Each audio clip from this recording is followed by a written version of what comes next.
Ladies and gentlemen, this is part 2 of the June 29th, 2019 edition of the John Sunlight Show. Right now, we're going to talk about this week in the United States history. On June 23rd, 1780, during the Revolutionary War, the Battle of Springfield in Springfield, New Jersey was fought. The British lost 25 soldiers and 234 were wounded, and the U.S. only lost 13 and 49 were wounded. As you would think, the United States won that battle.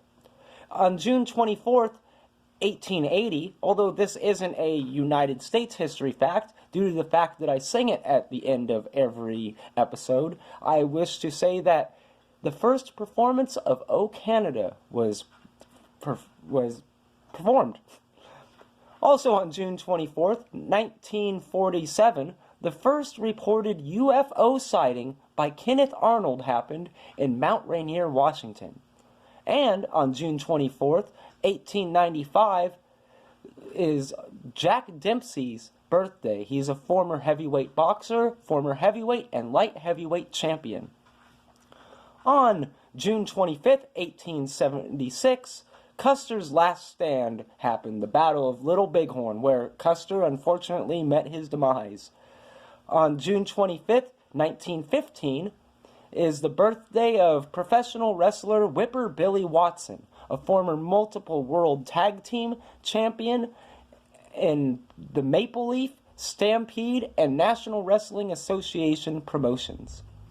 Also on June 25th, 1928, is the birthday of animator and screenwriter of Alex Toth, who created and worked on such cartoons as Space Ghost, Birdman, and Scooby-Doo, and he was a comic book artist during the golden age of comics for heroes such as Green Lantern and All-Star Comics.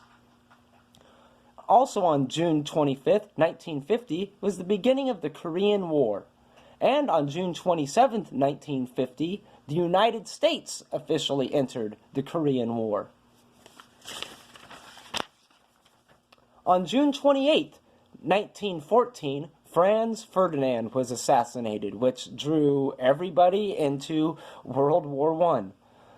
On June 28, 1919, 5 years after that fact, the Treaty of Versailles was signed, which signaled the end of World War I.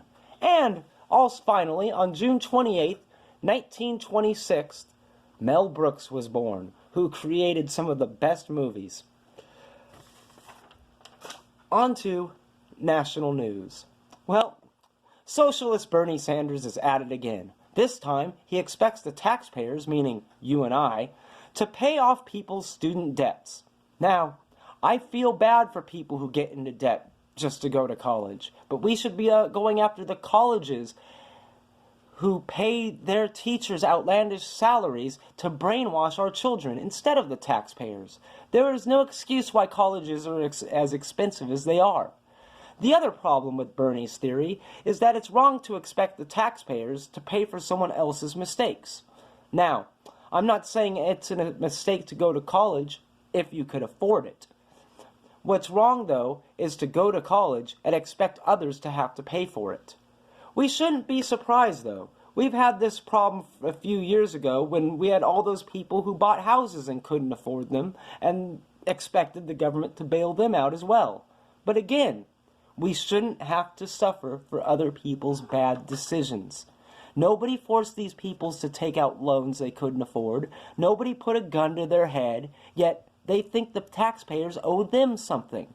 We need to stop this socialist garbage of robbing Peter to pay Paul before it bankrupts our country. On to my random thought.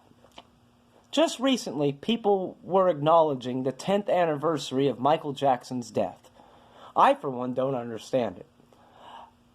Personally, I'm glad that that child-molesting monster isn't breathing anymore, and I think that the doctor who put him out of everybody's misery is a hero. But I guess I shouldn't be surprised that certain people support child molesters. I mean, look at the Islamic religion. They worship Muhammad, who is not only a child molester, but a mass murderer as well. If you don't believe me, look it up, because everything I just said about Muhammad is true.